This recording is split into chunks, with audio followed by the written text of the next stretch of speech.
Olá pessoal, tudo bem? Então vamos dar início ao nosso capítulo 5, que é o capítulo de triângulos. Mas antes de começarmos a fazer as construções sobre triângulos, vamos fazer inicialmente uma breve revisão sobre o que é triângulo, ok? Então, por definição, triângulo é um polígono convexo que possui 3 lados, 3 vértices, 3 ângulos internos, 3 ângulos externos e nenhuma diagonal. Então, o triângulo é o único polígono que não possui diagonal. Temos aqui, então, o triângulo MNO, onde seus lados são os segmentos MN, ON e OM. Os vértices são os pontos M, N e O. Os ângulos internos são os M, O e N. Lembrando que não importa a ordem que está aqui, né? A ordem que não vai alterar a nossa resposta. Porém, temos que ficar atentos a um detalhe. O vértice e ângulos internos estão representados pelas mesmas letras, as duas com letra maiúscula. Mas como eu estou falando em ângulo, os meus ângulos internos necessitam do acento circunflexo para poder dizer que isso aqui são ângulos. Se eu não coloco o acento circunflexo, eu estou falando em pontos, certo? Os nossos ângulos externos, M, N e O, também com acento circunflexo, mas neste caso foi específico para nós, né? Que seria com letra minúscula.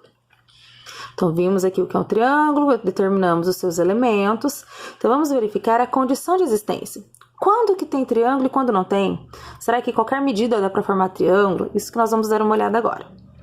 A primeira condição de existência que nós temos é referente aos ângulos, tá? Que diz o seguinte: a soma dos ângulos internos de um triângulo é igual a 180 graus, ou seja, se eu pegar 3 ângulos e somar esses 3 ângulos, se a minha soma for igual a 180 graus, eu tenho um triângulo, caso contrário não.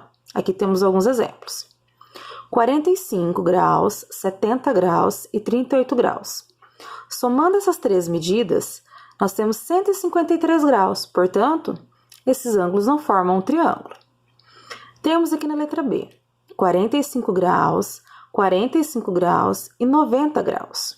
Somando esses 3 ângulos, nós temos 180 graus. Portanto, essas medidas de ângulo formam um triângulo. Na letra C, nós temos 120 graus, 40 graus e 20 graus, que formam também 180 graus. Portanto, formam um triângulo. Então, essas 3 medidas aqui, eu consigo determinar um triângulo. E a segunda condição de existência é para a medida dos lados, que diz o seguinte: a soma de 2 lados deve ser maior que o terceiro lado. E aqui vai uma dica para vocês. Sempre peguem os 2 menores lados para fazer essa verificação. Fica muito mais fácil. Por exemplo, aqui na letra A, 3, 4 e 5. Será que com essas 3 medidas eu tenho um triângulo? Vamos verificar. 3 mais 4, 7. 7 é maior que 5, que é o meu terceiro lado. Portanto, eu tenho um triângulo. 7, 8 e 10. 7 mais 8, 15.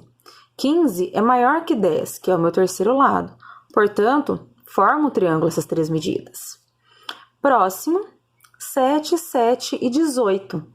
7 mais 7, 14. Só que 14 é menor que 18, ou seja, essa soma dos 2 lados menores é menor que o terceiro lado. Portanto, não forma um triângulo. Aqui eu dou a dica de usar sempre os lados menores para facilitar. Se eu usar com outras medidas de lado, se eu começar pelos lados maiores, eu tenho que fazer verificação 3 vezes, tá? Por exemplo, aqui eu posso fazer a verificação. 7 mais 18... Então, vou verificar para esse aqui. 7 mais 18, 25.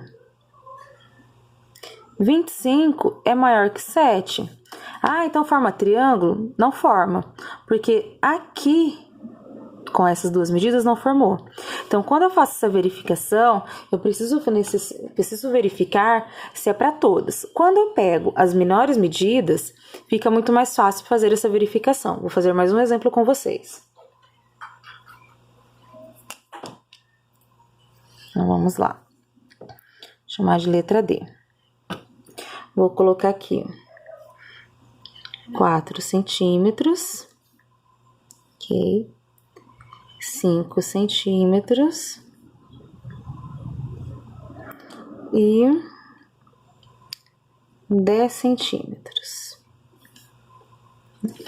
Eu tenho a mania de escrever sempre na ordem crescente, do menor para o maior, que eu acho um pouco mais fácil.